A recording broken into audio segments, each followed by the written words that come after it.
অন্যকে ভালো রেখে আপনি এখান থেকে যে ভালোটা থাকতে পারবেন, অন্যের চোখে পানি এনে দিয়ে সে ভালোটা আপনি থাকতে পারবেন না। হয়তো জিত করে আপনি সাময়িক একটা জিতের আনন্দ আপনি হয়তো নিতে পারবেন, কিন্তু বিশ্বাস করেন আপনার ভিতরে যদি বিন্দু পরিমাণ মনুষ্যত্ব থাকে, আপনি কারো উপর জুলুম করে কাউকে কষ্ট দিয়ে আপনি শান্তিতে রাত্রে ঘুমাতে পারবেন না। আপনার মনুষ্যত্ববোধ আপনাকে বারবার জাগিয়ে তুলবে। কথা বলেন ঠিক কিনা? মনুষ্যত্ববোধ যার কাছে থাকবে সে কখনো আরেকজনকে অন্যায়ভাবে কষ্ট দিয়ে ঘুমাতে পারবে না। সুখী কারা লিস্টি যদি করেন, আপনাকে প্রথম নাম্বারে রাখতে হবে জগতের পাগল যারা, তারাই সবচাইতে সুখী। এবার পাগলকে জিজ্ঞেস করেন, ভাই তুমি সুখীদের লিস্টিতে এক নাম্বারে কেন? সবাই তো হাসে, সবার হাসির মধ্যে কেমন যেন একটু ফরমালিন অভিনয়ের ভাব আছে, কিন্তু পাগল যখন হাসে দেখতে এত চমৎকার লাগে, মনে হয় যেন তার মনের আনন্দের হাসিটা তার চেহারাই দেখা যাচ্ছে। ও পাগল, তুমি এত সুন্দর করে হাসো কেন? পাগল হয়তো এটাই বলবে, আমি কারো সামনেও থাকি না, আমি কারো পিছনেও থাকি না, না পাইলে আফসোস করি না, পাইলে রব যা দয়া করে সেটার উপর সন্তুষ্টি থেকে আমি খেতে শুরু করি। আমি মাথার উপরে ছাদ, ঘরের ভিতর একটা এসি খুঁজি না, যেখানে রাত সেখানেই আমি কাত হয়ে যাই। আমি ডাইন বাম বুঝি না, সেজন্য তোমরা ইনকাম করে চলতে হয়, পেট চালাতে হয়। আমি পাগলের কোনো ইনকাম নাই, চাকরি ব্যবসা নাই, কিন্তু একজন রব যে আছে, ওই রাজ্জাকে আমাকে টাইমে টাইমে খাওয়ার ব্যবস্থা করে দিচ্ছে। না জানার কারণে চুপ নয়, অনেক সময় জেনেও চুপ করে থাকতে হয়। যার মন ভাঙ্গা জোড়া লাগায় দেওয়া দায়িত্ব, যার চেহারা মলিন তার মুখে হাসি ফুটানো দায়িত্ব, যার অশান্তি তাকে শান্তি এনে দেওয়ার দায়িত্ব, যে কষ্টে আছে তাকে সুখের ছোঁয়া দেওয়ার দায়িত্ব আমাদের। পরিচিত হোক অপরিচিত হোক, আপনি বলবেন উনি তো আমি ওনাকে চিনি না, উনি আমাকে চিনে না। আমি বলি ভাই, কোনো পরিচয়ের দরকার নাই, উনি আপনার রবের বান্দা, আপনার নবীর উম্মত, এর চেয়ে বড় পরিচয়ের দরকার একটা পরিচয় যথেষ্ট। আপনার স্ত্রীকে আপনার রবের বান্দা, নবী রহমতুল্লিল আলমিনের উম্মত, আপনার স্বামীকে আপনার রবের বান্দা, আপনার নবীর উম্মত, আপনার ভাইটাকে আপনার রবের বান্দা, আপনার নবীর উম্মত, আপনার কাকি চাচি মামিটাকে জেঠাটাকে আপনার রবের বান্দা, নবী রহমতুল্লিল আলমিনের উম্মত। আপনারটা আপনি করে যান, ওনারা যদি সেটার উল্টা করে, কাল হাসরের ময়দানে আল্লাহর কাছে জবাবদিহিতা তারা করতে হবে, আপনাকে করতে হবে না। বলেন না সুবহান। অনুরোধ করে বলবো, আমাদের হায়াত খুব দ্রুত শেষ হয়ে যাচ্ছে, চোখের পলকে কেমন জানি দিন সন্ধ্যা হয়ে যাচ্ছে, বুঝে ওঠার আগে কেমন জানি শনি রবি সোম শেষ হয়ে বৃহস্পতিবার রাত এসে শুক্রবারে জুমার প্রস্তুতি হয়ে যাচ্ছে। কেমন জানি কল্পনা করার আগে সেই মাসগুলা বিদায় নিচ্ছে।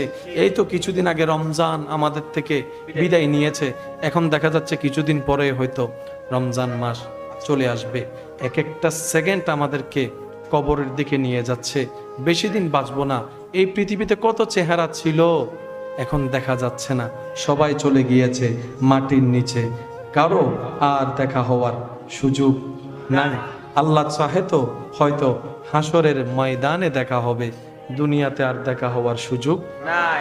আপনার থেকে কেউ কিছু পায় কিনা একটু খেয়াল করে দেখবেন, যদি পেয়ে থাকে উনি দাবিদার হয় তাহলে দিয়ে দেওয়ার চেষ্টা করবেন, আর যদি দেওয়ার সামর্থ্য না থাকে সাক্ষাৎ করে জোরে জোরে জোরে মাপ চাইলে ছোট হয় না ভাই। নবী রহমতুল্লিল আলামিন বলে, তোমার কাছে কেউ ক্ষমা চাচ্ছে, মাফ করে দাও। আর যে ক্ষমা চাচ্ছে তাকে বলছে তুমি তার কাছে ক্ষমা চাও। যদি তার কাছে ক্ষমা চাইলে তোমার ইজ্জত কমে, হাসরের ময়দানে আমি নবী মুস্তাফার থেকে তুমি সেই ইজ্জতটা নিয়ে নিও, যতটুকু তোমার দরকার আমি আল্লাহ থেকে নিয়ে তোমাকে দিব। মাপ চাইলে ছোট হয় না, বড় হয়।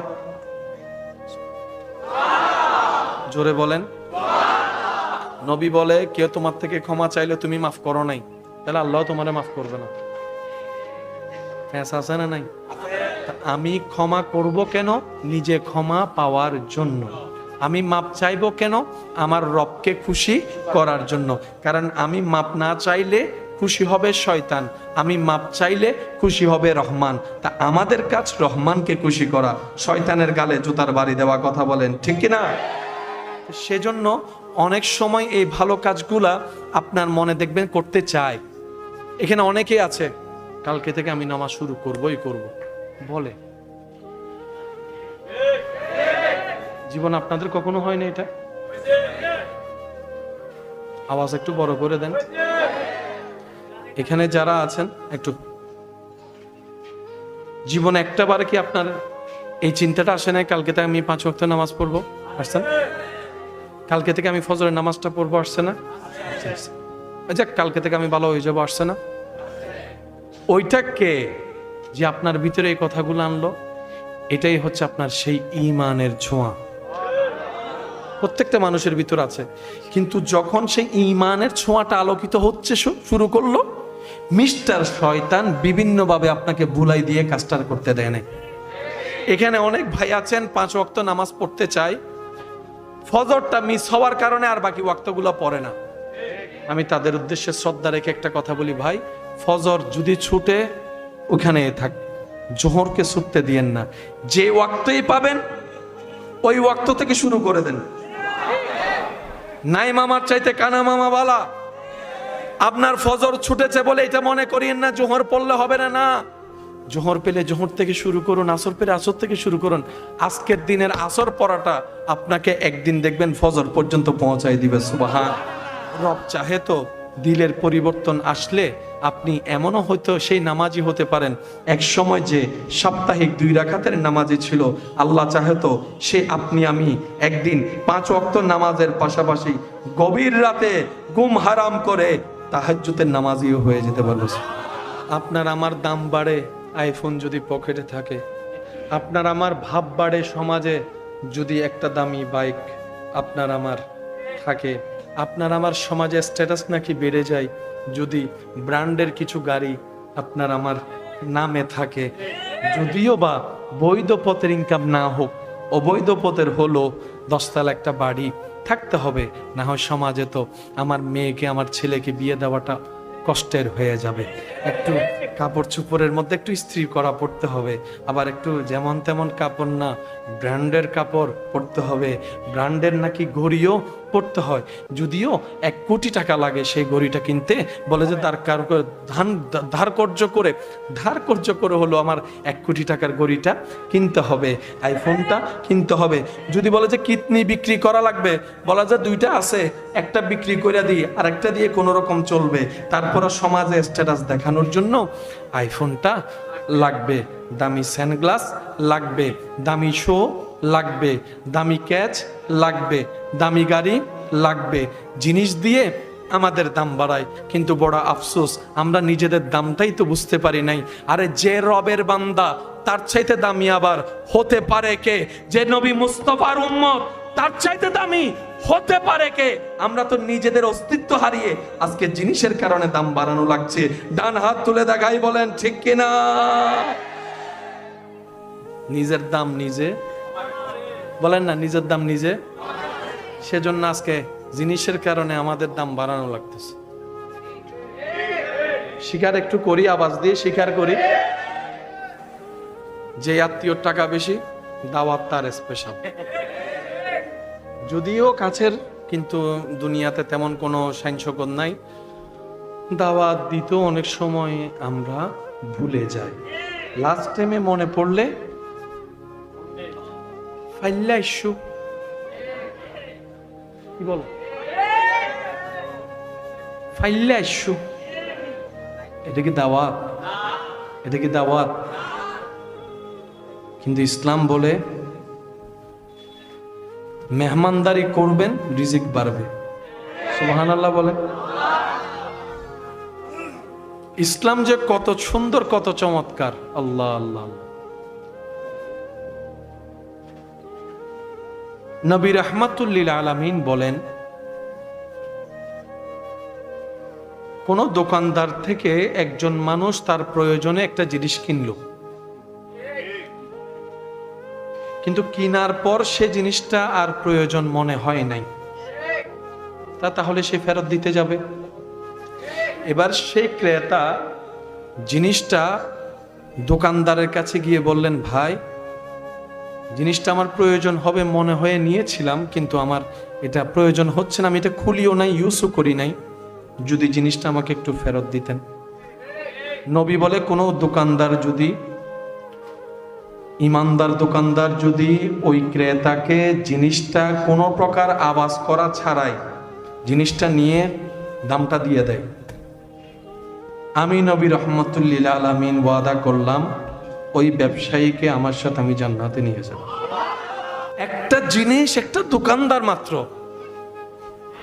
পৃথিবীর বুকে সমাজ সংস্কারক হাজার জন এসেছে, মনসী মনসী মনসী নামওয়ালা লক্ষ জন এসেছে, কিন্তু নবী রহমতুল্লিল আলামিন সমাজের, পরিবারের, মানুষের ছোট্ট ছোট্ট বিষয়গুলাকে যেভাবে গুরুত্ব দিয়েছে, পৃথিবীর বুকে দ্বিতীয় আর এমন কেউ নাই যেরকম আমাদের নবী হয়েছেন। চিৎকার দিয়ে বলেন সুবহানাল্লাহ। সাহাবা বলে, ওই দিন থেকে আমি দোকানদার এমন হয়েছি, শুধু সবসময় অপেক্ষা করতাম কে জিনিস ফেরত দিতে আসে। সুবহানাল্লাহ বলেন। মানে আমি অপেক্ষায় থাকতাম, কেউ যদি ফেরত দিতে আসে আমি তারে টাকাটা দিয়ে দিব, জিনিসটা রেখে দিব, আমি নবীর সাথে জান্নাতে যাওয়ার সুযোগ হয়েছে। এই ধর্মের নাম, এই ধর্মের নাম শুনি নাই, গর্জন দিয়ে বলতে হবে এই ধর্মের নাম। ওমর ফারুক রাদিয়াল্লাহু তাআলা আনহুর আমলে দুইজন ভাই এসেছেন বিচার দিতে। আল্লাহ আল্লাহ আল্লাহ। একজনে বলে যে আমার ওঁট মেরে ফেলেছে, ওঁটের মালিক পাথর দিয়ে ওই মানুষটাকে মাথা ফাটাই মেরে ফেলেছে। বিচারে নিয়ে আসলো।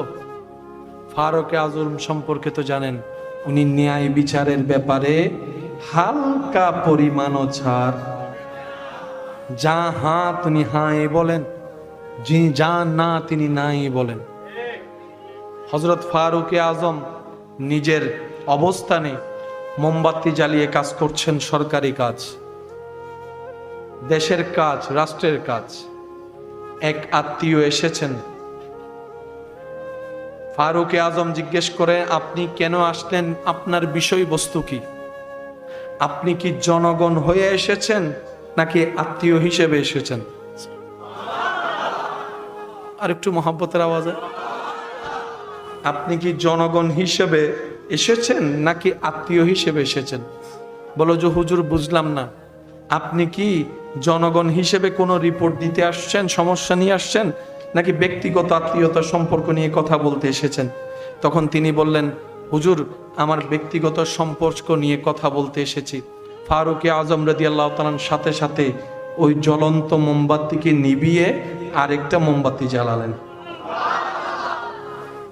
এবার ওই ব্যক্তি এই কর্মটা দেখে জিজ্ঞেস করলেন, হুজুর এটাও মোমবাতি আলো দেয়, এটাও মোমবাতি আলো দেয়, এটা নিভিয়ে এটা জ্বালানোর কারণ তো আমার অল্প জ্ঞানে বুঝে আসলো না।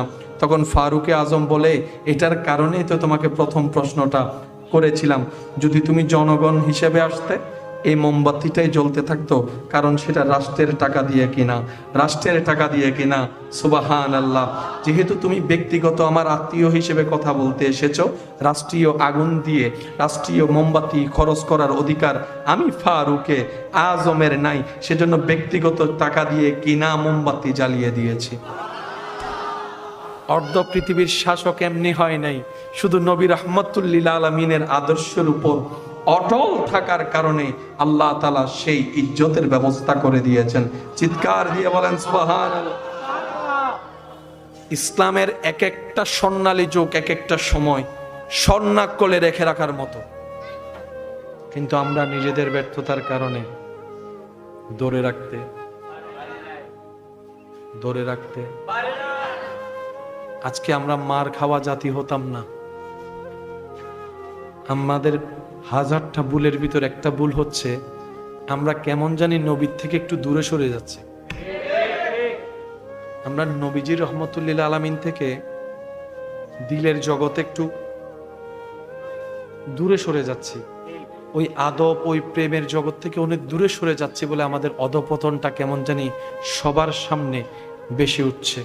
আল্লাহ তাআলা আমাদের সবাইকে নেক আমলের জিন্দেগি আল্লাহর ভয় নিয়ে, নবীর প্রেম নিয়ে করার তৌফিক দান করুন। আম্মা জান আয়েশা সিদ্দিকা রাদিয়াল্লাহু তাআলা ঘরের মধ্যে আছে, নবী রাহমাতুল লিল আলামিন বাহির থেকে আসলেন। নবী এসে জিজ্ঞেস করে, ও আয়েশা,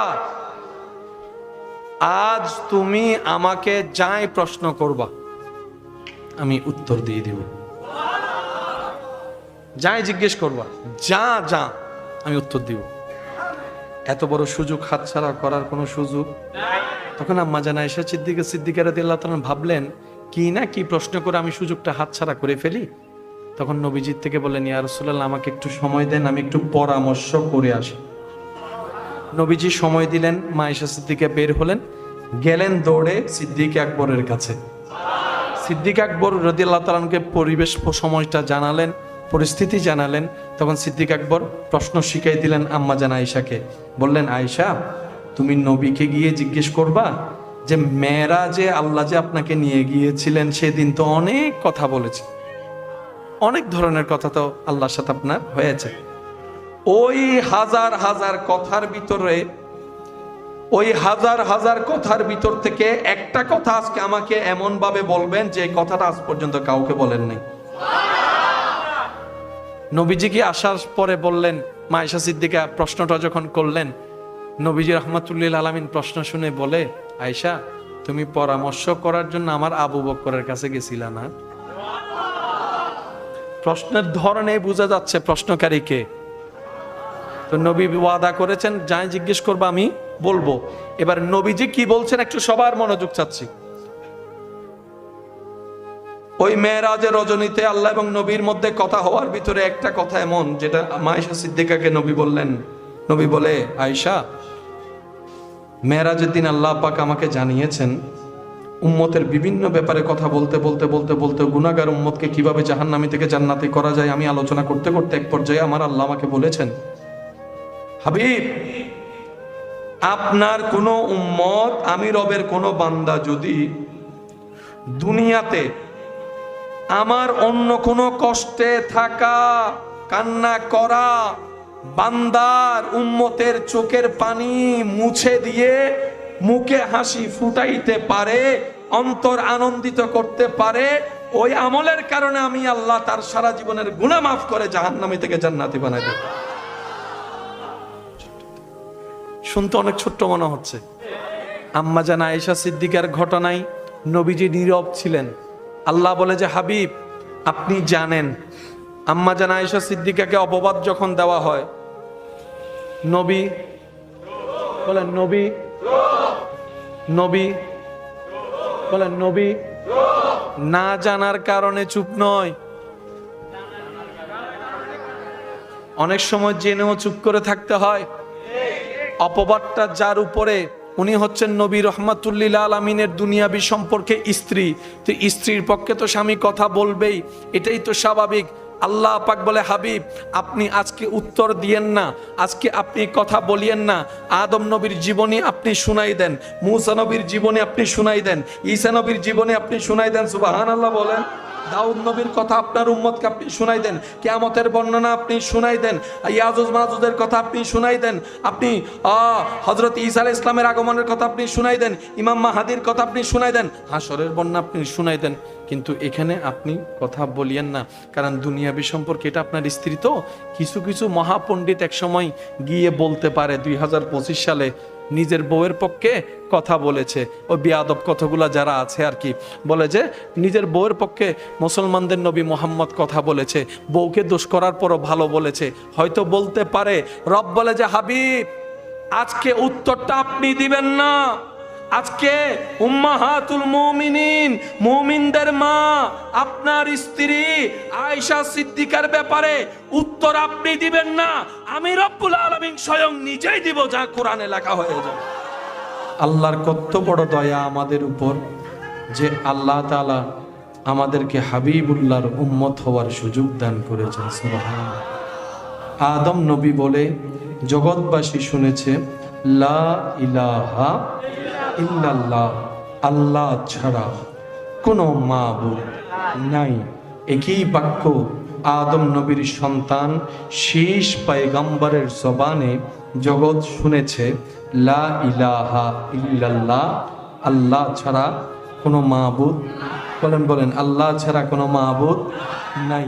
একই বাক্য শোনা যায় মূসা পয়গম্বরের জবানে। আমি বলতে থাকবো, আপনার একটু সুবহানাল্লাহ বলতে হবে।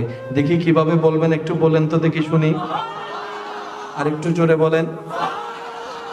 লা ইলাহা ইল্লাল্লাহ, আল্লাহ ছাড়া কোনো মাবুদ। আদম নবী বলে এই বাক্যটা, আল্লাহ ছাড়া কোনো মাবুদ নাই। শীষ পয়গম্বর বলে লা ইলাহা ইল্লাল্লাহ, আল্লাহ ছাড়া কোনো ইলাহ নাই, কোনো মাবুদ নাই। মূসা নবীর জবানে একই বাক্য শোনা যায়, লা ইলাহা ইল্লাল্লাহ, আল্লাহ ছাড়া কোনো মাবুদ নাই। ইব্রাহিম নবীর জবানে একই বাক্য, নূহ আলাইহিস ইসলামের জবানে একই বাক্য শোনা যায়। দাউদ নবী পয়গম্বরের জবানে একই বাক্য শোনা যায়। দানিয়াল নবীর জবানে একই বাক্য শোনা যায়। আইয়ুব নবীর জবানে লা ইলাহা ইল্লাল্লাহ শোনা যায়। সুবহানাল্লাহ সুবহানাল্লাহ। ইউসুফ পয়গম্বরের জবানে লা ইলাহা ইল্লাল্লাহ শোনা যায়। হযরত আইয়ুব আলাইহিস ইসলামের জবানে লা ইলাহা ইল্লাল্লাহ শোনা যায়। ইসহাক নবীর জবানে লা ইলাহা ইল্লাল্লাহ শোনা যায়। নূহ আলাইহিস ইসলামের জবানে লা ইলাহা ইল্লাল্লাহ শোনা যাচ্ছে। ইমরান নবীর জবানে লা ইলাহা ইল্লাল্লাহ শোনা যায়। ঈসা পয়গম্বরের জবানে লা ইলাহা ইল্লাল্লাহ শোনা যায়। সমস্ত নবী পয়গম্বরের আমলে কালিমার ধরন এক, লা ইলাহা ইল্লাল্লাহ, লা ইলাহা ইল্লাল্লাহ, লা ইলাহা ইল্লাল্লাহ, লা ইলাহা ইল্লাল্লাহ, লা ইলাহা ইল্লাল্লাহ। সামনেওয়ালা বলে আল্লাহ এক ছাড়া কোনো মাবুদ নাই। সমস্ত পয়গম্বর উম্মতকে বলে এক আল্লাহ ছাড়া কোনো মাবুদ নাই, কোনো মাবুদ নাই, কোনো মাবুদ নাই। বলনেওয়ালা বলল, দাওয়া হয়ে গেল, দাওয়া হয়ে গেল, কিন্তু দলিল তো লাগবে, প্রমাণ তো লাগবে। সবাই বলে এক আল্লাহ ছাড়া কোনো মাবুদ নাই। প্রশ্নকারী প্রশ্ন করে, আদম পয়গম্বর আপনি তো দাবি করলেন আল্লাহ একজন, স্রষ্টা একজন, খালিক একজন, রাজ্জাক একজন, আপনি কি দেখেছেন না শুনেছেন? আদম নবী বলে আমি তো দেখিনি, শোনার সৌভাগ্য হয়েছে। সুবহানাল্লাহ। হযরত ঈসা আলাইহিস সালাম বলে আমি শুনেছি। দাউদ আলাইহিস সালাম বলে আমি শুনেছি। মূসা পয়গম্বরকে যখন জিজ্ঞেস করা হলো, মূসা পয়গম্বর বলে আমি তো শুনেছি সবার মতো, কিন্তু আমি দেখতে চেয়েছিলাম। রব্বি আরনি, রব্বি আরনি। উত্তর এসেছিল সেই দিন, লান তারানি মূসা, লান তারানি মূসা, লান তারানি মূসা। আদম থেকে ঈসা সমস্ত পয়গম্বর এই বাক্যে, এক বাক্যে অটল যে এক আল্লাহ ছাড়া কোনো মাবুদ। একই বাক্য মক্কার ভুবনে আল্লাহর হাবিব নবী, মেরাজের দুলা নবী, কৌসারের মালিক নবী, রাহমাতুল লিল আলামিন নবী, নবীদের শান নবী, নবীদের তাজ নবী, আল্লাহর হাবিব নবী একই বাক্য বলে লা ইলাহা ইল্লাল্লাহ, লা ইলাহা ইল্লাল্লাহ, লা ইলাহা ইল্লাল্লাহ। এক আল্লাহ ছাড়া কোনো মাবুদ নাই, এক আল্লাহ ছাড়া কোনো মাবুদ নাই। এবার প্রশ্নকারীতে কি প্রশ্ন নবীকেও করতে পারে, আপনিও কি ওনাদের মতো শুনেছেন যে শুনে শুনে বলছেন, শুনে শুনে বলছেন? আল্লাহ পাক বলে হাবিব এই সুযোগ আপনাকে দিব না। কোরআন বলে সুবহানাল্লাযী আসরা বিআবদিহি লাইলাম মিনাল মসজিদিল হারামে ইলাল মসজিদিল আকসা। অন্য আয়াতে বলে সুম্মা দানা ফাতাদাল্লাহ, সুম্মা দানা ফাতাদাল্লাহ। আল্লাহ পাক বলে হাবিব সবাই শুনে শুনে বলেছে আমি এক, আপনাকে আমি মেরাজে নিয়ে আসলাম, লা মাকানে এনে আমি আল্লাহ দেখা দিয়ে দিলাম, আমি দেখা দিয়ে দিলাম, আমি দেখা দিয়ে দিলাম। এখন আপনি শুধু লা ইলাহা ইল্লাল্লাহ বলবেন না, এখন আপনি বলবেন আশহাদু আন লা ইলাহা ইল্লাল্লাহ, আমি সাক্ষ্য দিচ্ছি আল্লাহ এক। আপনি আমি তর্ক ঝগড়া ক্ষমতা দিয়ে জায়গা দখল হয়তো করতে পারবো, কিন্তু জান্নাতের 1 ইঞ্চি নেওয়ার ক্ষমতা আপনার আমার কারো নাই। ঝগড়া দিয়ে জান্নাত পাওয়া যায় না, ক্ষমতা দিয়ে জান্নাত পাওয়া যায় না। জান্নাত পেতে হয় আদব দিয়ে, মোহাব্বত দিয়ে, রবের রহমত পেয়ে। বলেন সুবহান। একজন কখনো সর্বদিকে পারফেক্ট হতে পারে? কেউ ডাক্তারি লাইনে পারফেক্ট, ইঞ্জিনিয়ারিং জ্ঞান তার কাছে? বলেন বলেন, আওয়াজ বড় লাগবে। ইঞ্জিনিয়ারিং জ্ঞান তার কাছে? ইঞ্জিনিয়ার নিয়ে যে পড়ালেখা একদম উঁচু করে পৌঁছায় গিয়েছে, তাকে বাংলা গ্রামার দিলে সে কখনো পারবে? বাংলা গ্রামারের জ্ঞান যারা রাখে তাদেরকে অঙ্ক বীজগণিতের চ্যাপ্টার দিলে পারবে? যারা বীজগণিতে রাখে তারা সমাজ বিজ্ঞানে পারফেক্ট হতে পারে? সমাজ বিজ্ঞানওয়ালা ডাক্তারি করতে পারবে? আরো জোরে জোরে জোরে বলেন না। ডাক্তারওয়ালা ব্যাংকিং করতে পারবে, ব্যাংকিংওয়ালা ব্যবসা করতে পারে, ব্যবসাওয়ালা চাকরি করতে পারে। এক একজন এক এক সেক্টরে আলো জড়ায়, আলোকিত হয়। মনে রাখবেন, জেনে রাখবেন, এই ধরার বুকে, মাটির উপরে, আসমানের নিচে, আল্লাহর সৃষ্টিতে একমাত্র আপনার আমার নবী রাহমাতুল লিল আলামিন, যাকে আল্লাহ সর্ব বিষয়ে পারফেক্ট দান করেছেন। সুবহান।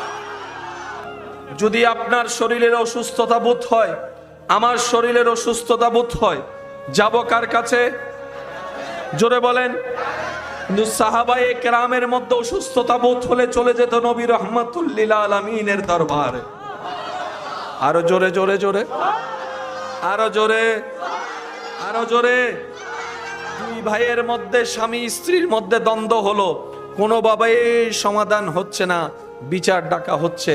মেম্বার কিংবা সমাজের কি সর্দার এসে বিচার করছে, সাহাবায়ে কেরাম চলে যেত শেষ সমস্যা নিয়ে নবী রাহমাতুল লিল আলামিনের দরবারে। সুবহান।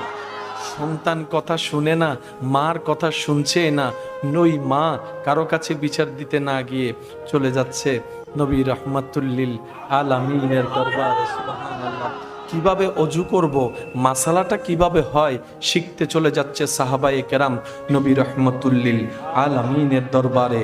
যুদ্ধ বিষয়ে প্রশ্ন নবী রাহমাতুল লিল আলামিনের দরবারে, সামাজিক প্রশ্ন নবী রাহমাতুল লিল আলামিনের দরবারে, পারিবারিক প্রশ্ন নবী রাহমাতুল লিল আলামিনের দরবারে, হকের প্রশ্ন নবী রাহমাতুল লিল আলামিনের দরবারে।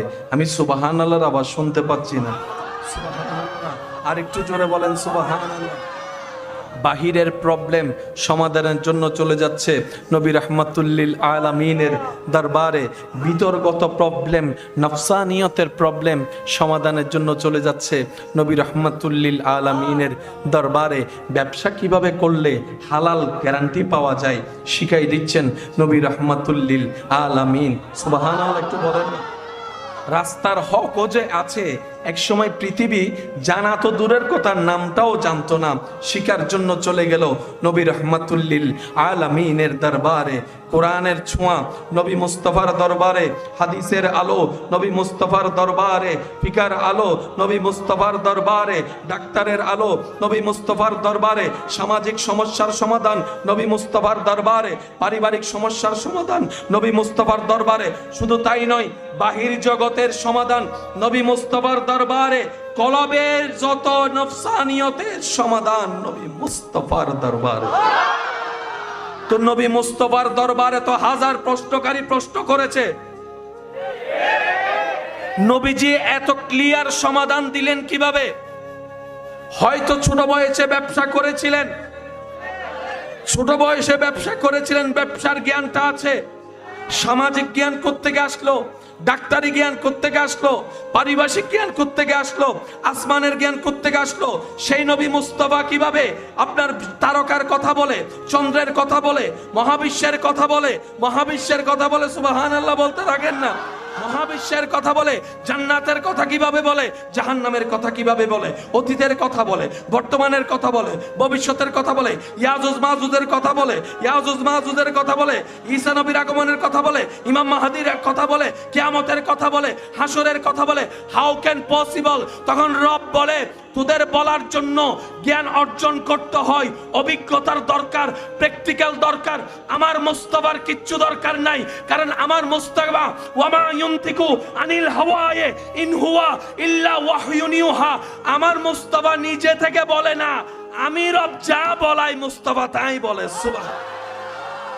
ওই নবী, যেই নবীকে আল্লাহ নবীদের ইমাম বানিয়েছেন, ওই নবী যাকে আল্লাহ মেরাজের মেহমান বানিয়েছেন, ওই নবী যাকে আল্লাহ কিতাব ও কোরআন দিয়েছেন, ওই নবী যার উম্মত হওয়ার খায়েশ মুসা নবী দেখিয়েছেন, ওই নবী যার উম্মত হয়ে ঈসা পয়গম্বর আসিবেন, ওই নবী যিনি হাসরের সুপারিশকারী হবেন, ওই নবী যিনি মাকামে মাহমুদের আসীন হবেন, ওই নবী যিনি ইন্না আতাইনা কাল কাউসারের রব মালিক যাকে বানিয়েছেন, ওই নবী ওয়ামা আরসালনাকা ইল্লা রাহমাতাল লিল আলামিনের চাদর যেই রব যেই নবীকে দিয়েছেন, ওই নবী যিনি খাতুনে জান্নাতের বাবা, ওই সুবহানাল্লাহ তো বলেন না, যিনি খাতুনে জান্নাতের বাবা, সুবহানাল্লাহ। ওই নবী যিনি হাসনাইন করিমাইনের নানা, ওই নবী যিনি সিদ্দিকে আকবরের আকা, ফারুকে আজমের আকা, উসমান গনি জিন্নুরাইনের আকা, মৌলা আলী শেরে খুদার আকা, ওই নবী যার কদম থাকে জমিনে, হাত বাড়াই দিলে হাত চলে যায় জান্নাতের বাগানে, জান্নাতের বাগানে। আওয়াজ দিয়ে বলুন, ওই নবী কাদের নবী? ওই নবী কাদের নবী? মুখে বলেছেন আমাদের, এবার হাত দিয়ে দেখাই বলবেন, ওই নবী কাদের নবী? বুকে থাপ্পড় লাগাইতে হবে, ওই নবী কাদের নবী? এটার মধ্যে একটা মজা আছে,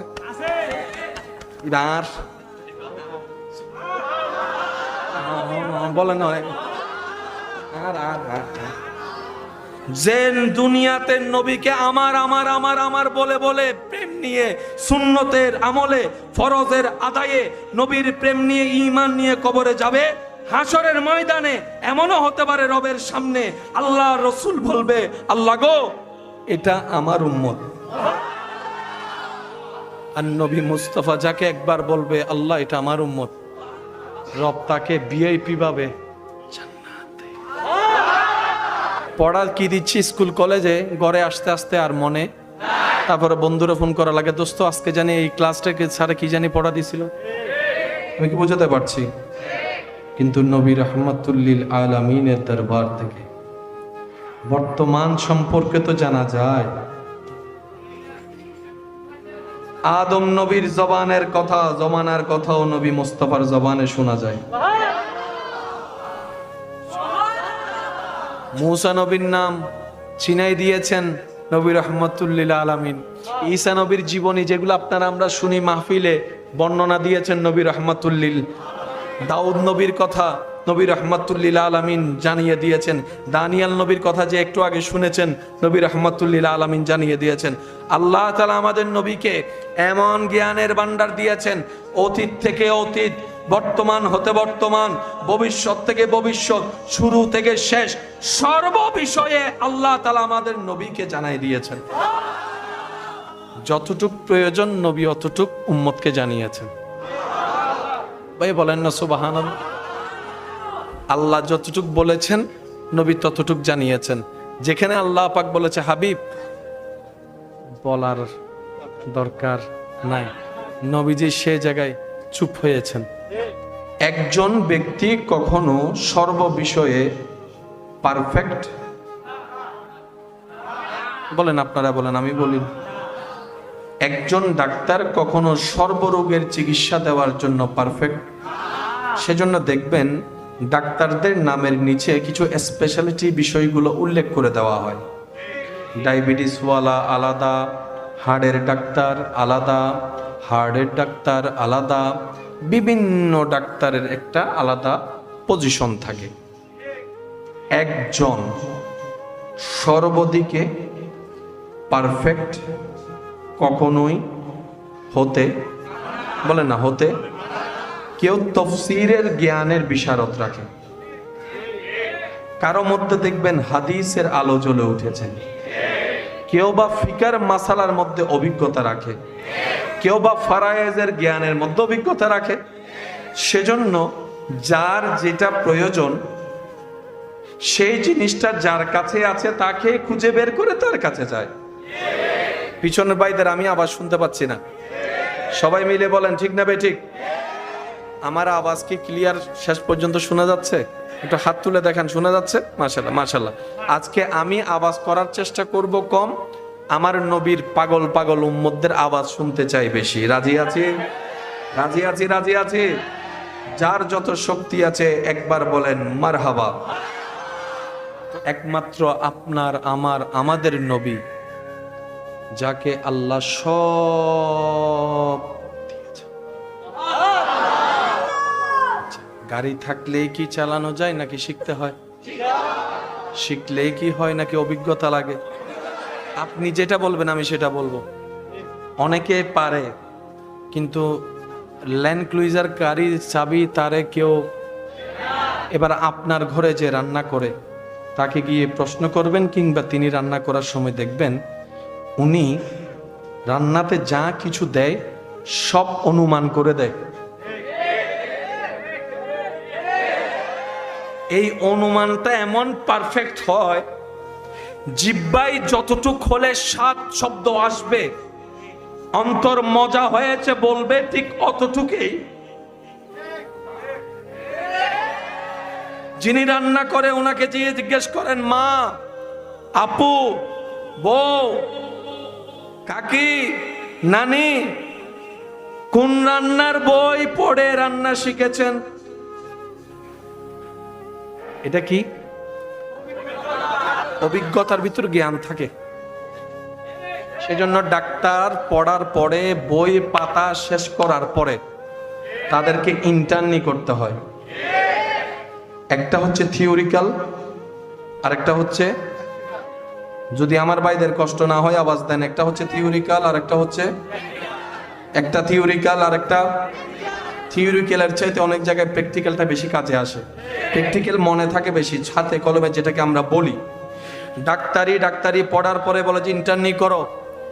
উকালতি যারা পড়ে, পড়ালেখা করে, বলে ইন্টার্নি করো, কারণ তুমি বইয়ের জ্ঞান থেকে যা শিখেছ তার চাইতে 10 গুণ বেশি তুমি হাঁটতে হাঁটতে শিখবা, উকিলের সাথে বসতে বসতে শিখবা, কেস শুনতে শুনতে শিখবা।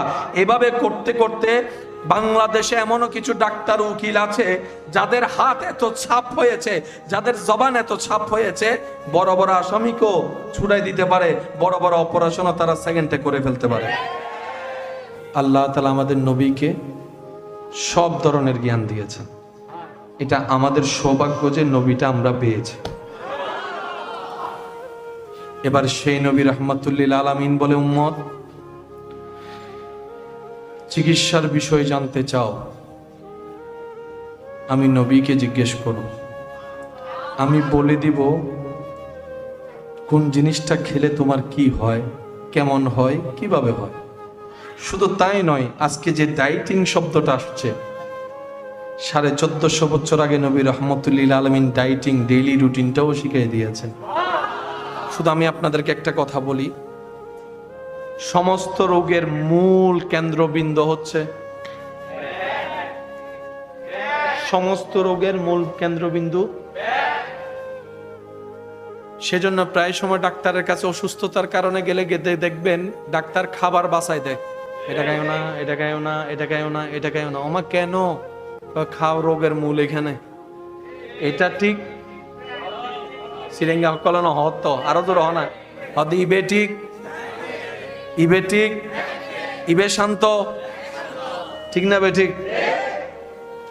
এই পেটে খাবারের জন্য টাইম আছে না নাই? সবচাইতে উপযুক্ত টাইম হচ্ছে ফজর।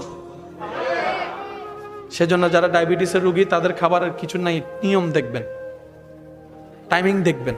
ওনার যখন তখন যা তা, অসুস্থ হওয়ার পরে কিন্তু ঠিকই নিয়মে চলে আসছে। এই নিয়মটা যদি আমরা আগে থেকে মানতে পারতাম। সকালের খাবার পেট ভরে, দুপুরের খাবার কিছুটা কম করে, রাতের খাবার একদম কম করে, এটা হচ্ছে সুস্থ থাকার ফর্মুলা। এবার নিজেকে যদি প্রশ্ন করি দেখবেন ঠিক উল্টাটাই আমরা করি। এখানে অনেক ছেলে আছে ফজরের নাস্তাও করে না। আওয়াজ দেন, আওয়াজ দেন, আছে না নাই? দুপুরে মোটামুটি খায়, রাতি একবারে। সুস্থ থাকার জন্য রাতের খাবার, বলে না রাতের খাবার অল্প আমরা খাই। এবার বলেন সঠিক করলাম না ভুল করলাম? এক কথায় বললে নিজের পায়ে নিজেই, অন্যের দোষ দিয়ে লাভ কি? অনেক মা বাবা আছে সন্তানকে সকালবেলা নাস্তা করতে বললে মা সন্তানের চেহারা সিবেলেও খায় না, অথচ সকালের নাস্তাটা হচ্ছে বুস্টার। আলাদা একটা এনার্জি আনে। আবার সকালের নাস্তা মানে ফজর 11টা নো, সকাল সকাল, কথা বলেন ঠিক কিনা? ইসলাম বলে পেটকে 3 ভাগ করো, 1 ভাগ পানি, 1 ভাগ খাবার, 1 ভাগ রাখবা শুধু নিঃশ্বাস নেওয়ার জন্য। আমাদের তো অনেকে আছে এমন ভাবে খায়, তারপর আবার নিজেও বলে আর হাইতে জন্য পর্যন্ত চলে এসে। আছে না নাই? ইসলামে সুস্বাস্থ্যের জন্য সমাধান দেওয়া ছিল, দুর্ভাগ্যবশত আমরা নেওয়ার মতো নিতে জানি নাই, মানার মতো মানতে জানি নাই। ইসলাম শুধু পরকালে জান্নাত পাওয়ার ধর্ম নয় ওয়াল্লাহে ও আমার ভাইয়েরা, ইসলাম হচ্ছে কোড অফ লাইফ। একজন মানব জীবনের 24টা ঘন্টা কিভাবে ভালো থাকা যায়, কিভাবে মৃত্যু সুন্দর হয়, কিভাবে কবর আলোকিত হয়, কিভাবে হাসরে বাঁচা যায়, কিভাবে জান্নাতে ঘর পাওয়া যায়, সর্ব বিষয়ে যেখানে পরামর্শ আছে, এটার নাম ইসলাম।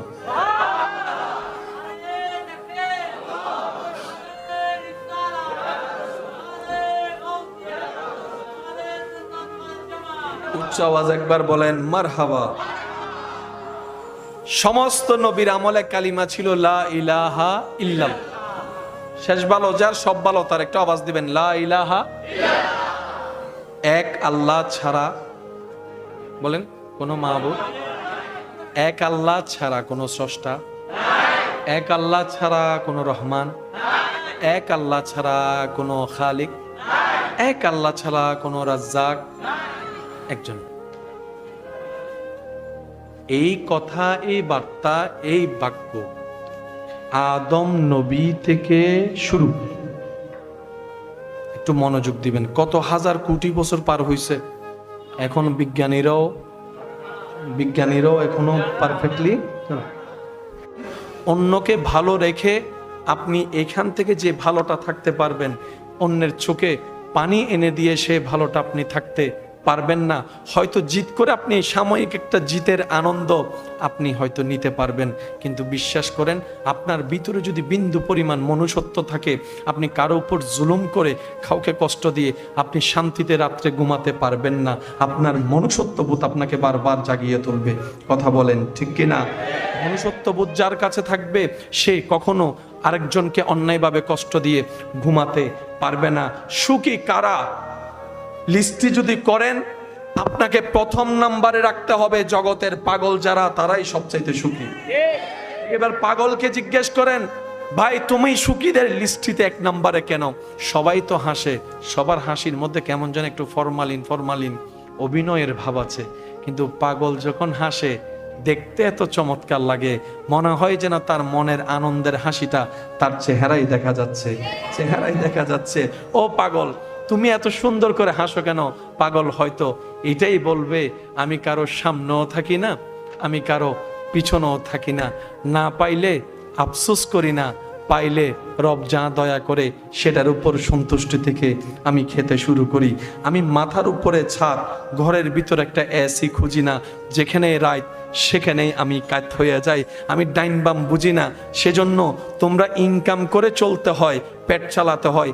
আমি পাগলের কোনো ইনকাম নাই, চাকরি ব্যবসা নাই, কিন্তু একজন রব যে আছে, ওই রাজ্জাকে আমাকে টাইমে টাইমে খাওয়ার ব্যবস্থা করে দিচ্ছে। না জানার কারণে চুপ নয়, অনেক সময় জেনেও চুপ করে থাকতে হয়। যার মন ভাঙ্গা জোড়া লাগায় দেওয়া দায়িত্ব, যার চেহারা মলিন তার মুখে হাসি ফুটানো দায়িত্ব, যার অশান্তি তাকে শান্তি এনে দেওয়ার দায়িত্ব, যে কষ্টে আছে তাকে সুখের ছোঁয়া দেওয়ার দায়িত্ব আমাদের। পরিচিত হোক অপরিচিত হোক, আপনি বলবেন উনি তো আমি ওনাকে চিনি না, উনি আমাকে চিনে না। আমি বলি ভাই, কোনো পরিচয়ের দরকার নাই, উনি আপনার রবের বান্দা, আপনার নবীর উম্মত, এর চেয়ে বড় পরিচয়ের দরকার একটা পরিচয় যথেষ্ট। আপনার স্ত্রীকে আপনার রবের বান্দা, নবী রহমতুল্লিল আলমিনের উম্মত, আপনার স্বামীকে আপনার রবের বান্দা, আপনার নবীর উম্মত, আপনার ভাইটাকে আপনার রবের বান্দা, আপনার নবীর উম্মত, আপনার কাকি চাচি মামিটাকে জ্যাঠাটাকে আপনার রবের বান্দা, নবী রহমতুল্লিল আলমিনের উম্মত। আপনারটা আপনি করে যান, ওনারা যদি সেটার উল্টা করে, কাল হাসরের ময়দানে আল্লাহর কাছে জবাবদিহিতা তারা করতে হবে, আপনাকে করতে হবে না। বলেন না সুবহান। অনুরোধ করে বলবো, আমাদের হায়াত খুব দ্রুত শেষ হয়ে যাচ্ছে। চোখের পলকে কেমন জানি দিন সন্ধ্যা হয়ে যাচ্ছে। বুঝে ওঠার আগে কেমন জানি শনি রবি সোম শেষ হয়ে বৃহস্পতিবার রাত এসে শুক্রবারে জুমার প্রস্তুতি হয়ে যাচ্ছে। কেমন জানি কল্পনা করার আগেই সেই মাসগুলা বিদায় নিচ্ছে। এই তো কিছুদিন আগে রমজান আমাদের থেকে বিদায় নিয়েছে, এখন দেখা যাচ্ছে কিছুদিন পরে হয়তো রমজান মাস চলে আসবে। এক একটা সেকেন্ড আমাদেরকে কবরের দিকে নিয়ে যাচ্ছে। বেশি দিন বাঁচবো না। এই পৃথিবীতে কত চেহারা ছিল, এখন দেখা যাচ্ছে না, সবাই চলে গিয়েছে মাটির নিচে, কারো আর দেখা হওয়ার সুযোগ নাই। আল্লাহ চাহে তো হয়তো হাসরের ময়দানে দেখা হবে, দুনিয়াতে আর দেখা হওয়ার সুযোগ নাই। আপনার থেকে কেউ কিছু পায় কিনা একটু খেয়াল করে দেখবেন। যদি পেয়ে থাকে, উনি দাবিদার হয়, তাহলে দিয়ে দেওয়ার চেষ্টা করবেন। আর যদি দেওয়ার সামর্থ্য না থাকে, সাক্ষাৎ করে জোরে জোরে জোরে মাপ চাইলে ছোট হয় না ভাই। নবী রহমাতুল্লিল আলামিন বলে, তোমার কাছে কেউ ক্ষমা চাচ্ছে, মাফ করে দাও। আর যে ক্ষমা চাচ্ছে তাকে বলছে তুমি তার কাছে ক্ষমা চাও। যদি তার কাছে ক্ষমা চাইলে তোমার ইজ্জত কমে, হাসরের ময়দানে আমি নবী মুস্তাফার থেকে তুমি সেই ইজ্জতটা নিয়ে নিও। যতটুকু তোমার দরকার আমি আল্লাহ থেকে নিয়ে তোমাকে দিব। মাপ চাইলে ছোট হয় না, বড় হয়। জোরে বলেন। নবী বলে, কেউ তোমার থেকে ক্ষমা চাইলে তুমি মাফ করো নাই, তাহলে আল্লাহ তোমার মাফ করবে না। হ্যাঁ, আছে না নাই? আমি ক্ষমা করব কেন? নিজে ক্ষমা পাওয়ার জন্য। আমি মাপ চাইবো কেন? আমার রবকে খুশি করার জন্য। কারণ আমি মাপ না চাইলে খুশি হবে শয়তান, আমি মাপ চাইলে খুশি হবে রহমান। তা আমাদের কাজ রহমানকে খুশি করা, শয়তানের গালে জুতার বাড়ি দেওয়া। কথা বলেন ঠিক কিনা? সেজন্য অনেক সময় এই ভালো কাজগুলা আপনার মনে দেখবেন করতে চায়। এখানে অনেকেই আছে কালকে থেকে আমি নামাজ শুরু করবই করব বলে। জীবন আপনাদের কখনো হয় না এটা? আওয়াজ একটু বড় করে দেন। এখানে যারা আছেন একটু, জীবনে একটা বার কি আপনার এই চিন্তাটা আসে নাই কালকে থেকে আমি 5 ওয়াক্ত নামাজ পড়বো? আসছেন? কালকে থেকে আমি ফজরের নামাজটা পড়বো, আসছে না? যাক, কালকে থেকে আমি ভালো হয়ে যাবো, আসছে না? ওইটা কে যে আপনার ভিতরে এই কথাগুলো আনলো? এটাই হচ্ছে আপনার সেই ঈমানের ছোঁয়া। প্রত্যেকটা মানুষের ভিতর আছে, কিন্তু যখন সেই ঈমানের ছোঁয়াটা আলোকিত হচ্ছে শুরু করলো, মিস্টার শয়তান বিভিন্নভাবে আপনাকে ভুলাই দিয়ে কাজটা করতে দেয় না। এখানে অনেক ভাই আছেন 5 ওয়াক্ত নামাজ পড়তে চায়, ফজরটা মিস হওয়ার কারণে আর বাকি ওয়াক্তগুলো পড়ে না। আমি তাদের উদ্দেশ্যে শ্রদ্ধা রেখে একটা কথা বলি, ভাই ফজর যদি ছুটে ওখানে থাক, জোহরকে ছুটতে দিয়েন না। যে ওয়াক্তই পাবেন ওই ওয়াক্ত থেকে শুরু করে দেন। নাই মামার চাইতে কানা মামা বালা। আপনার ফজর ছুটেছে বলে এটা মনে করিয়েন না জোহর পড়লে হবে না। না, জোহর পেলে জোহর থেকে শুরু করুন, আসর পেলে আসর থেকে শুরু করুন। আজকের দিনের আসর পড়াটা আপনাকে একদিন দেখবেন ফজর পর্যন্ত পৌঁছাই দিবে। সুবহান। রব চাহে তো দিলের পরিবর্তন আসলে আপনি এমনও হয়তো সেই নামাজি হতে পারেন। এক সময় যে সাপ্তাহিক 2 রাকাতের নামাজি ছিল, আল্লাহ চাহে তো সে আপনি আমি একদিন 5 ওয়াক্ত নামাজের পাশাপাশি গভীর রাতে ঘুম হারাম করে তাহাজ্জুদের নামাজিও হয়ে যেতে পারে।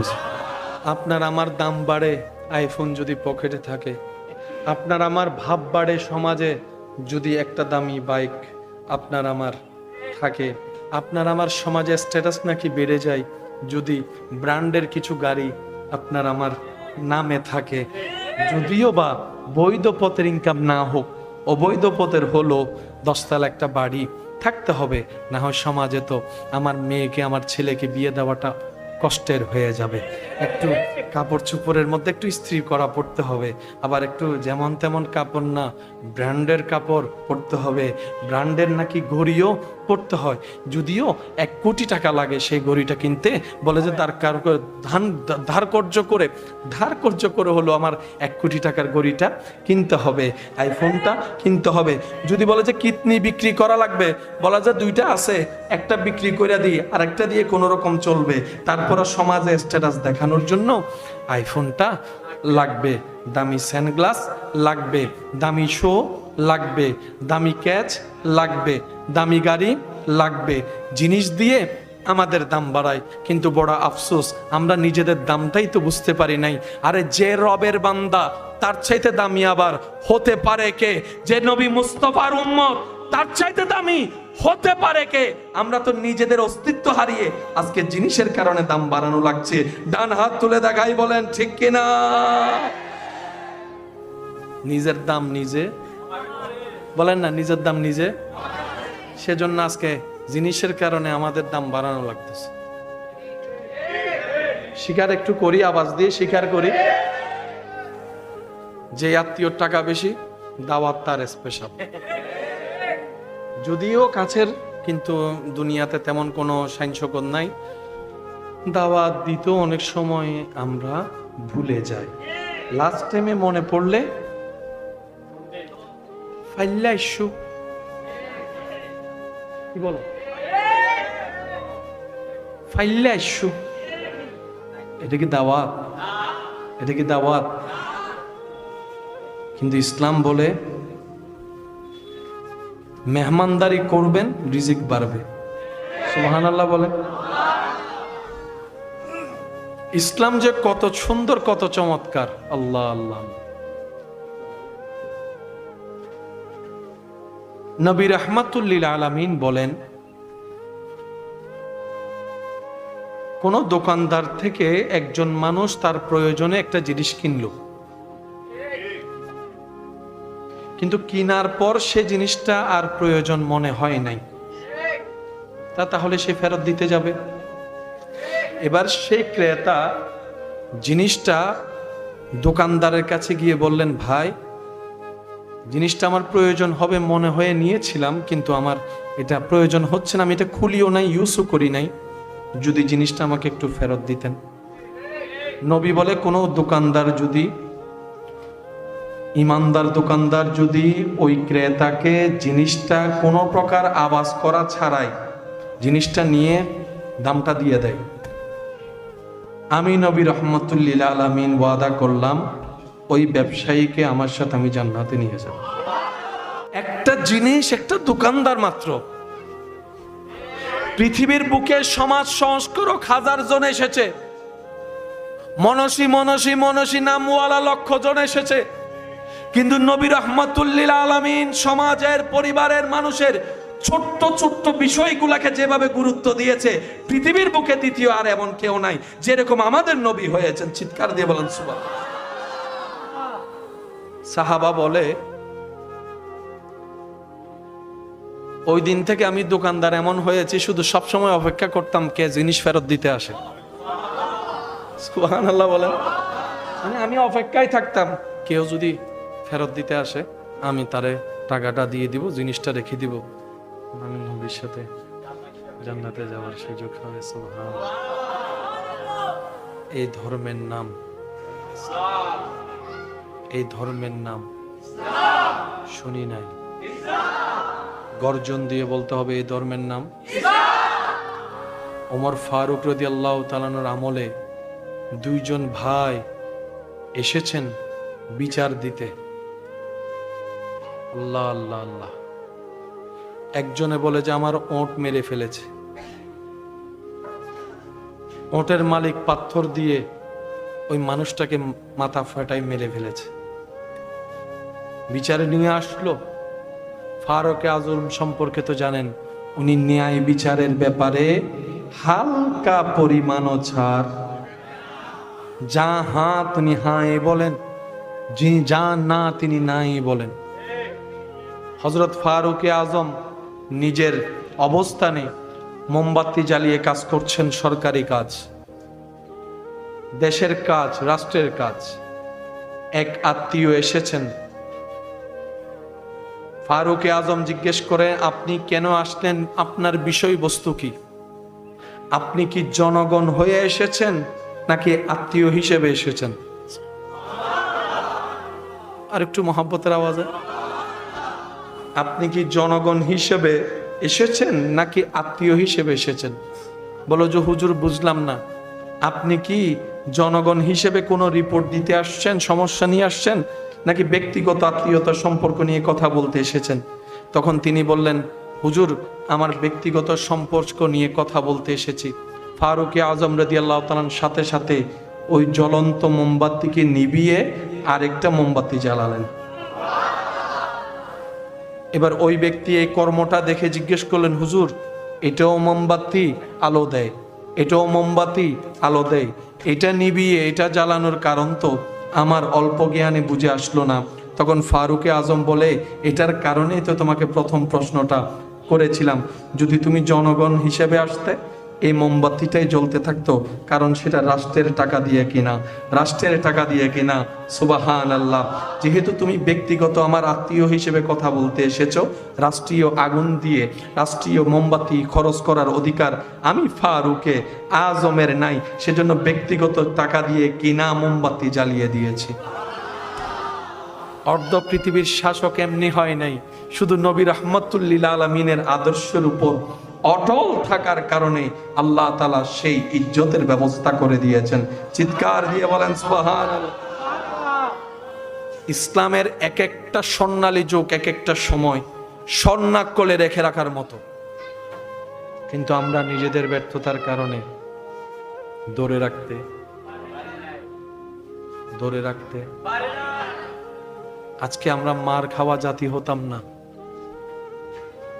আমাদের হাজারটা ভুলের ভিতর একটা ভুল হচ্ছে, আমরা কেমন জানি নবীর থেকে একটু দূরে সরে যাচ্ছি।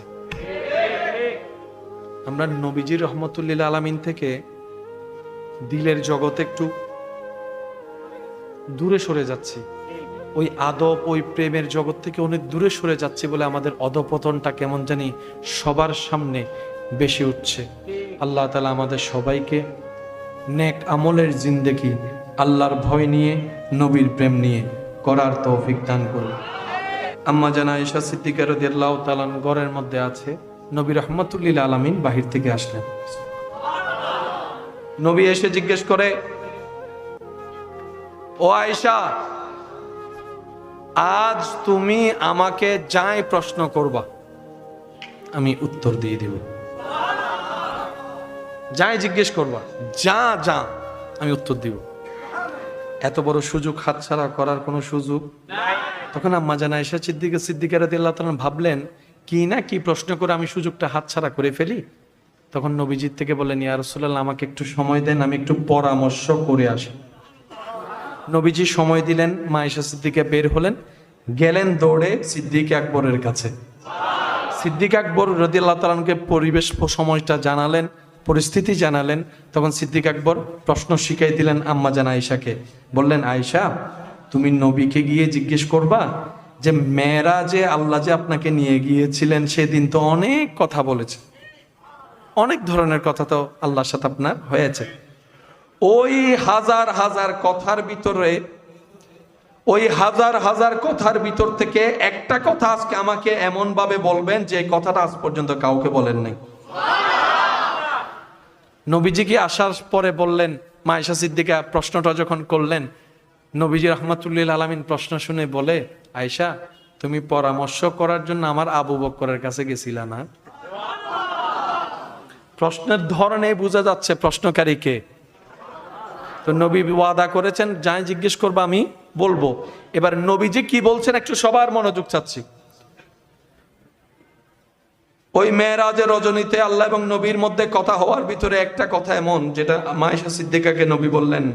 নবী বলে, আয়েশা মেরাজের দিন আল্লাহ পাক আমাকে জানিয়েছেন উম্মতের বিভিন্ন ব্যাপারে কথা বলতে বলতে বলতে বলতে গুনাহগার উম্মতকে কিভাবে জাহান্নামী থেকে জান্নাতি করা যায় আমি আলোচনা করতে করতে এক পর্যায়ে আমার আল্লাহ আমাকে বলেছেন, হাবিব আপনার কোন উম্মত, আমি রবের কোন বান্দা যদি দুনিয়াতে আমার অন্য কোনো কষ্টে থাকা, কান্না করা, বান্দার উম্মতের চোখের পানি মুছে দিয়ে মুখে হাসি ফুটাইতে পারে, অন্তর আনন্দিত করতে পারে, ওই আমলের কারণে আমি আল্লাহ তার সারা জীবনের গুনাহ মাফ করে জাহান্নামী থেকে জান্নাতি বানাই দেব। শুনতে অনেক ছোট্ট মনে হচ্ছে। আম্মা জান আয়েশা সিদ্দিকার ঘটনায় নবীজি নীরব ছিলেন। আল্লাহ বলে যে হাবিব আপনি জানেন, আম্মা জান আয়েশা সিদ্দিকাকে অপবাদ যখন দেওয়া হয়, নবী বলেন নবী, নবী বলেন নবী না জানার কারণে চুপ নয়, অনেক সময় জেনেও চুপ করে থাকতে হয়। অপবাদটা যার উপরে, উনি হচ্ছেন নবী রহমাতুল্লিল আলামিনের দুনিয়াবী সম্পর্কে স্ত্রী, তো স্ত্রীর পক্ষে তো স্বামী কথা বলবেই, এটাই তো স্বাভাবিক। আল্লাহ পাক বলে হাবিব আপনি আজকে উত্তর দিয়েন না, আজকে আপনি কথা বলিয়েন না, আদম নবীর জীবনী আপনি শুনাই দেন, মূসা নবীর জীবনী আপনি শুনাই দেন, ঈসা নবীর জীবনী আপনি শুনাই দেন, সুবহানাল্লাহ বলেন।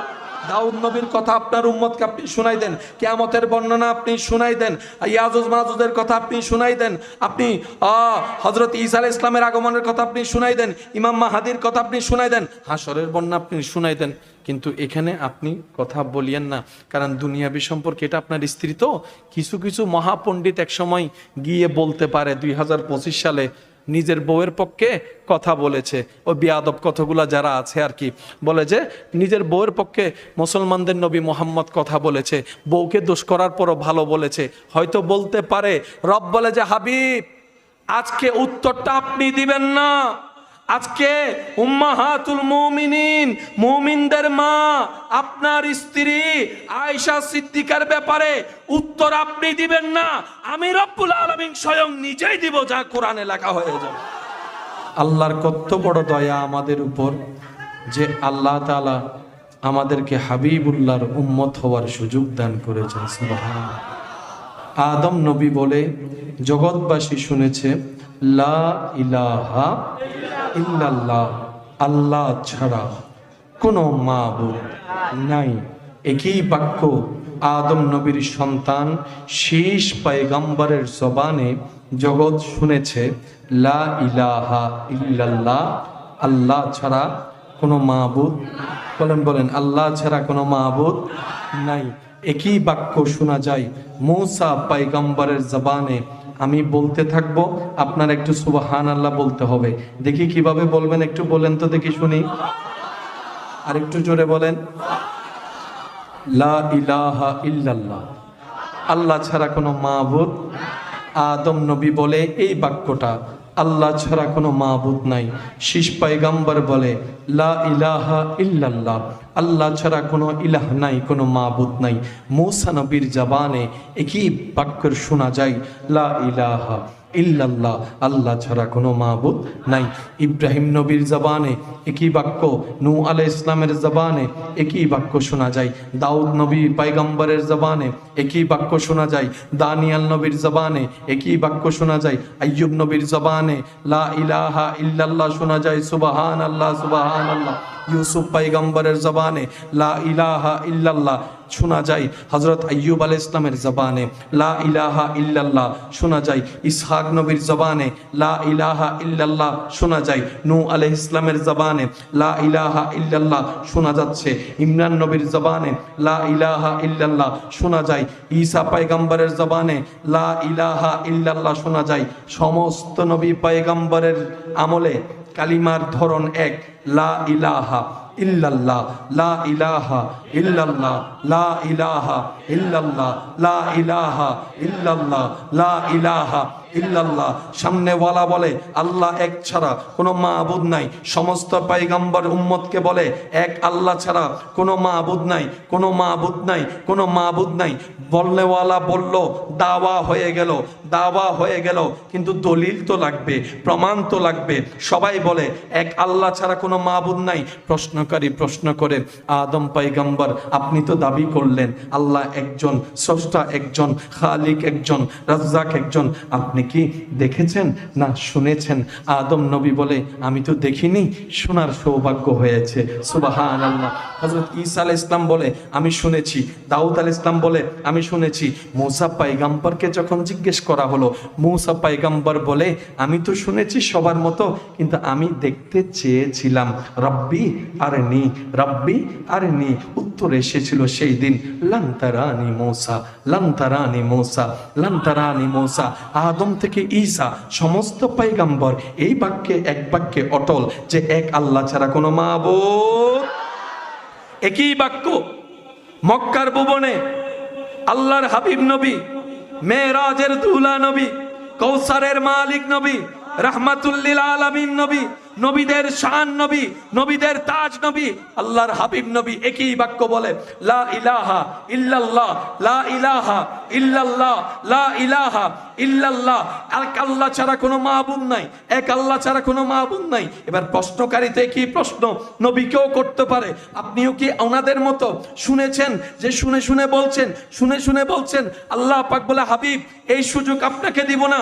কুরআন বলে, সুবহানাল্লাযী আসরা বিআবদিহি লাইলাম মিনাল মসজিদিল হারাম ইলাল মসজিদিল আকসা। অন্য আয়াতে বলে, সুম্মা দানা ফাতাদাল্লাহ, সুম্মা দানা ফাতাদাল্লাহ। আল্লাহ পাক বলে, হাবিব সবাই শুনে শুনে বলেছে আমি এক, আপনাকে আমি মেরাজে নিয়ে আসলাম, লা মাকানে এনে আমি আল্লাহ দেখা দিয়ে দিলাম, আমি দেখা দিয়ে দিলাম, আমি দেখা দিয়ে দিলাম। এখন আপনি শুধু লা ইলাহা ইল্লাল্লাহ বলবেন না, এখন আপনি বলবেন আশহাদু আন লা ইলাহা ইল্লাল্লাহ, আমি সাক্ষ্য দিচ্ছি আল্লাহ এক।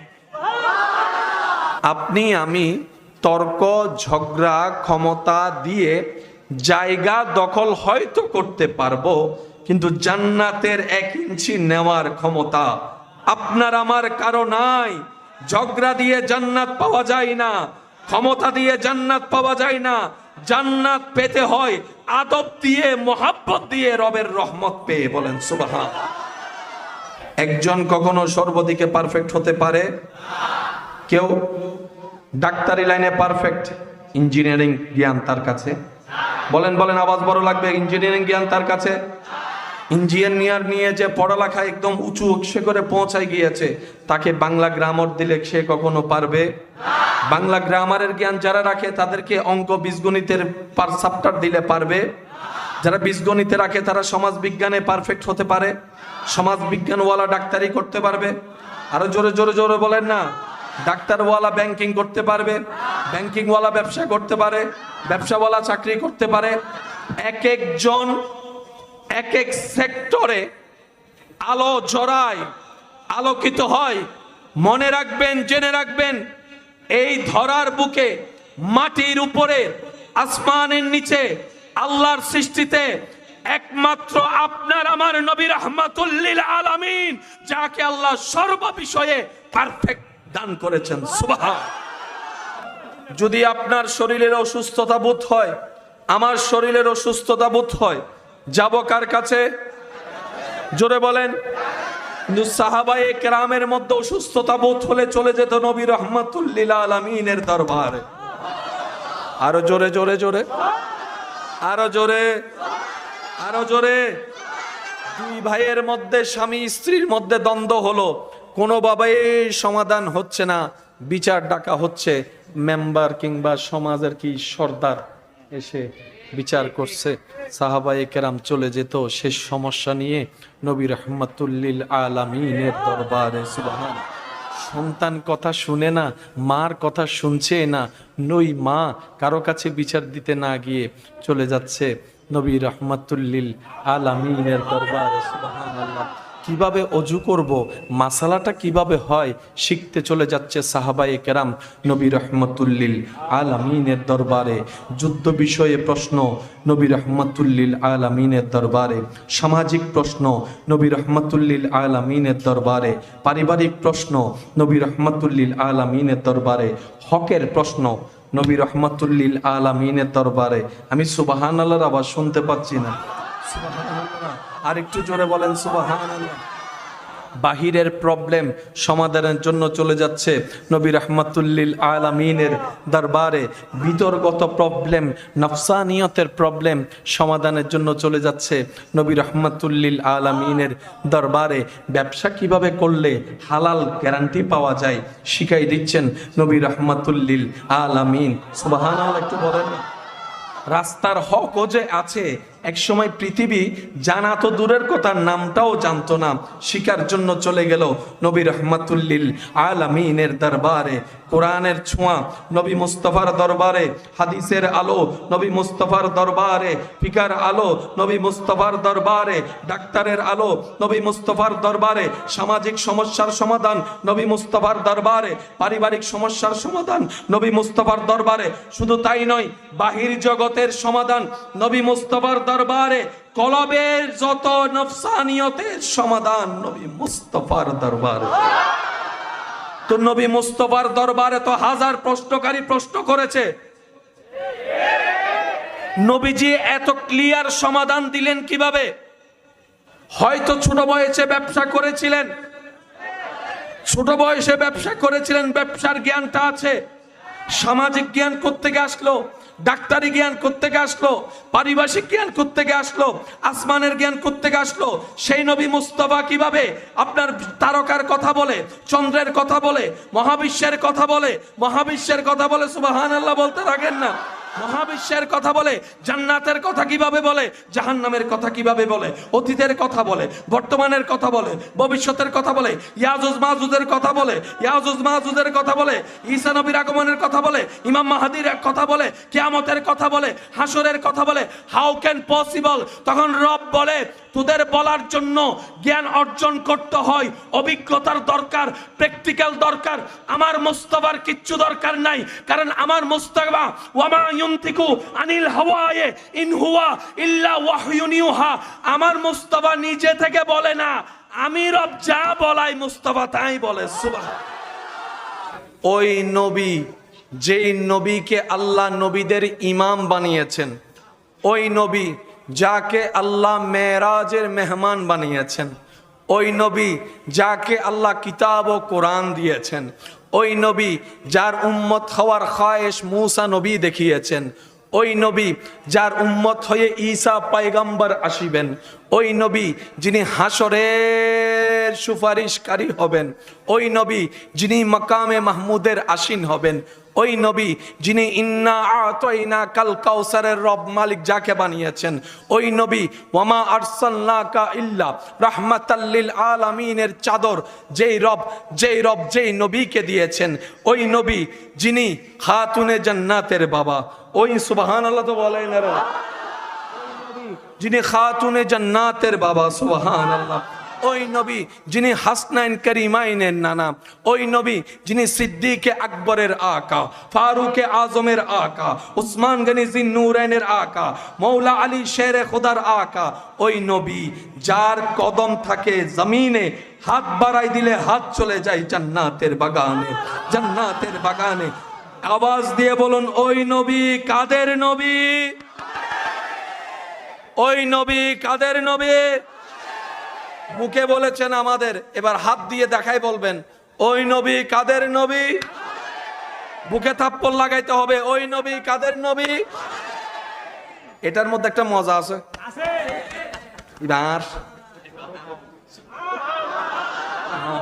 বলেন যেন দুনিয়াতে নবীকে আমার বলে বলে প্রেম নিয়ে, সুন্নতের আমলে, ফরজের আদায়ে নবীর প্রেম নিয়ে, ঈমান নিয়ে কবরে যাবে, হাসরের ময়দানে এমনও হতে পারে রবের সামনে আল্লাহ রসুল বলবে, আল্লাহ গো এটা আমার উম্মত। আর নবী মুস্তাফা যাকে একবার বলবে আল্লাহ এটা আমার উম্মত, রব তাকে ভিআইপি পাবে জান্নাতে। পড়া কি দিচ্ছি স্কুল কলেজে, ঘরে আসতে আসতে আর মনে, তারপরে বন্ধুরা ফোন করা লাগে, দোস্ত আজকে জানি এই ক্লাসটাকে স্যারে কি জানি পড়া দিছিল। আমি কি বোঝাতে পারছি? কিন্তু নবী রাহমাতুল্লিল আলামিনের দরবার থেকে বর্তমান সম্পর্কে তো জানা যায়। আদম নবীর জবানের কথা, জমানার কথাও নবী মুস্তাফার জবানে শোনা যায়। মূসা নবীর নাম চিনাই দিয়েছেন নবী রাহমাতুল লিল আলামিন। ঈসা নবীর জীবনী যেগুলো আপনারা আমরা শুনি মাহফিলে, বর্ণনা দিয়েছেন নবী রাহমাতুল লিল। দাউদ নবীর কথা নবী রাহমাতুল লিল আলামিন জানিয়ে দিয়েছেন। দানিয়েল নবীর কথা যে একটু আগে শুনেছেন, নবী রাহমাতুল লিল আলামিন জানিয়ে দিয়েছেন। আল্লাহ তাআলা আমাদের নবীকে এমন জ্ঞানের ভান্ডার দিয়েছেন, অতীত থেকে অতীত, বর্তমান হতে বর্তমান, ভবিষ্যৎ থেকে ভবিষ্যৎ, শুরু থেকে শেষ, সর্ব বিষয়ে আল্লাহ তাআলা আমাদের নবীকে জানিয়ে দিয়েছেন। যতটুক প্রয়োজন নবী অতটুক উম্মতকে জানিয়েছেন। ভাই বলেন না সুবহানাল্লাহ। আল্লাহ যতটুক বলেছেন নবী ততটুক জানিয়েছেন। যেখানে আল্লাহ পাক বলেছে হাবিব বলার দরকার নাই, নবীজি সে জায়গায় চুপ হয়েছেন। একজন ব্যক্তি কখনো সর্ব বিষয়ে পারফেক্ট, বলেন আপনারা বলেন, আমি বলি। একজন ডাক্তার কখনো সর্বরোগের চিকিৎসা দেওয়ার জন্য পারফেক্ট। সেজন্য দেখবেন ডাক্তারদের নামের নিচে কিছু স্পেশালিটি বিষয়গুলো উল্লেখ করে দেওয়া হয়। ডায়াবেটিসওয়ালা আলাদা, হার্টের ডাক্তার আলাদা, হার্টের ডাক্তার আলাদা, বিভিন্ন ডাক্তারের একটা আলাদা পজিশন থাকে। একজন সর্বদিকে পারফেক্ট কখনোই হতে, বলে না হতে। কেউ তাফসীরের জ্ঞানের বিশারদ রাখে, কারো মধ্যে দেখবেন হাদিসের আলো জ্বলে উঠেছে, কেউ বা ফিকার মাসালার মধ্যে অভিজ্ঞতা রাখে, কেউ বা ফারায়েজের জ্ঞানের মধ্যে অভিজ্ঞতা রাখে। সেজন্য যার যেটা প্রয়োজন সেই জিনিসটা যার কাছে আছে তাকে খুঁজে বের করে তার কাছে যায়। পিছনের ভাইদের আমি আওয়াজ শুনতে পাচ্ছি না, সবাই মিলে বলেন ঠিক না বেঠিক? আমার আওয়াজ কি ক্লিয়ার শেষ পর্যন্ত শোনা যাচ্ছে? একটু হাত তুলে দেখেন, শোনা যাচ্ছে? মাশাআল্লাহ মাশাআল্লাহ। আজকে আমি আওয়াজ করার চেষ্টা করব কম, আমার নবীর পাগল পাগল উম্মতদের আওয়াজ শুনতে চাই বেশি। রাজি আছি? রাজি আছি? রাজি আছি? যার যত শক্তি আছে একবার বলেন মারহাবা। একমাত্র আপনার আমার আমাদের নবী, যাকে আল্লাহ সব দিয়েছে। গাড়ি থাকলেই কি চালানো যায় নাকি শিখতে হয়? শিখলেই কি হয় নাকি অভিজ্ঞতা লাগে? আপনি যেটা বলবেন আমি সেটা বলবো। অনেকে পারে, কিন্তু ল্যান্ড ক্রুইজার গাড়ির চাবি তারে কেউ, এবার আপনার ঘরে যে রান্না করে তাকে গিয়ে প্রশ্ন করবেন, কিংবা তিনি রান্না করার সময় দেখবেন উনি রান্নাতে যা কিছু দেয় সব অনুমান করে দেয়। এই অনুমানটা এমন পারফেক্ট হয়, জিহ্বায় যতটুক হলে সাত শব্দ আসবে, অন্তর মজা হয়েছে বলবে ঠিক অতটুকুই। যিনি রান্না করে ওনাকে জিজ্ঞেস করেন, মা, আপু, বউ, কাকি, নানি, কোন রান্নার বই পড়ে রান্না শিখেছেন? এটা কি? অভিজ্ঞতার ভিতর জ্ঞান থাকে। সেজন্য ডাক্তার পড়ার পরে, বই পাতা শেষ করার পরে তাদেরকে ইন্টার্নি করতে হয়।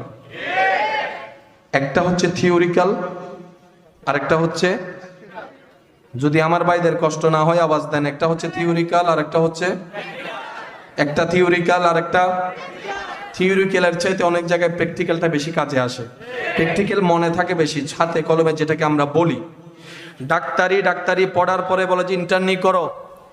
উকালতি যারা পড়ে, পড়ালেখা করে, বলে ইন্টার্নি করো, কারণ তুমি বইয়ের জ্ঞান থেকে যা শিখেছ তার চাইতে 10 গুণ বেশি তুমি হাঁটতে হাঁটতে শিখবা, উকিলের সাথে বসতে বসতে শিখবা, কেস শুনতে শুনতে শিখবা।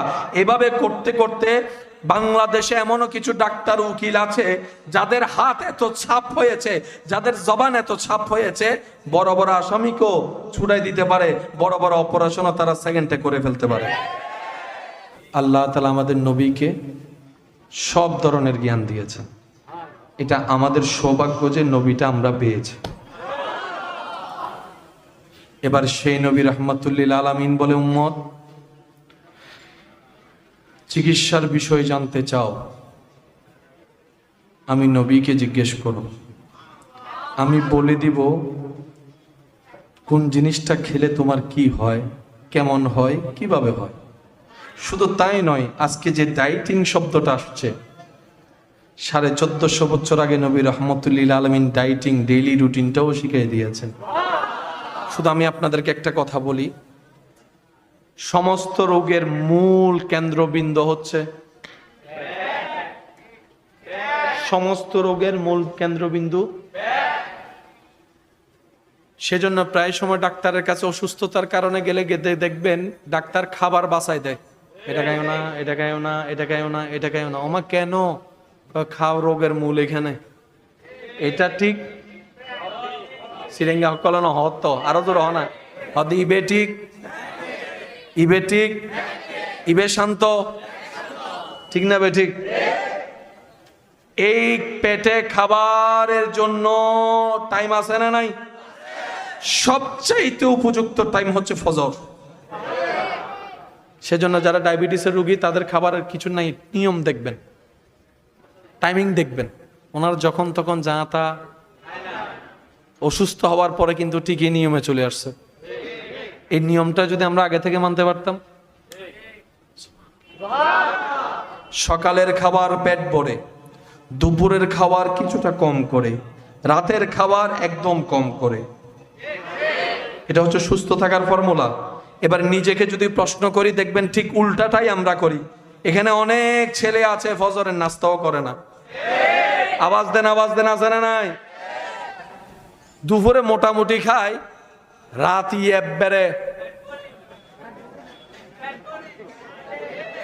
সুস্থ থাকার জন্য রাতের খাবার, বলে না রাতের খাবার অল্প আমরা খাই।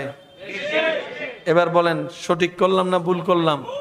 এক কথায় বললে নিজের পায়ে নিজেই, অন্যের দোষ দিয়ে লাভ কি? অনেক মা বাবা আছে সন্তানকে সকালবেলা নাস্তা করতে বললে মা সন্তানের চেহারা সিবেলেও খায় না, অথচ সকালের নাস্তাটা হচ্ছে বুস্টার, আলাদা একটা এনার্জি আনে। আবার সকালের নাস্তা মানে ফজর 11টা নো, সকাল সকাল, কথা বলেন ঠিক কিনা? ইসলাম বলে পেটকে 3 ভাগ করো, 1 ভাগ পানি, 1 ভাগ খাবার, 1 ভাগ রাখবা শুধু নিঃশ্বাস নেওয়ার জন্য। আমাদের তো অনেকে আছে এমন ভাবে খায়, তারপর আবার নিজেও বলে আর হাইতে জন্য গলা পর্যন্ত চলে এসে। আছে না নাই? ইসলামে সুস্বাস্থ্যের জন্য সমাধান দেওয়া ছিল, দুর্ভাগ্যবশত আমরা নেওয়ার মতো নিতে জানি নাই, মানার মতো মানতে জানি নাই। ইসলাম শুধু পরকালে জান্নাত পাওয়ার ধর্ম নয়, ওয়াল্লাহে ও আমার ভাইয়েরা, ইসলাম হচ্ছে কোড অফ লাইফ। একজন মানব জীবনের 24টা ঘন্টা কিভাবে ভালো থাকা যায়, কিভাবে মৃত্যু সুন্দর হয়, কিভাবে কবর আলোকিত হয়, কিভাবে হাসরে বাঁচা যায়, কিভাবে জান্নাতে ঘর পাওয়া যায়, সর্ব বিষয়ে যেখানে পরামর্শ আছে, এটার নাম ইসলাম।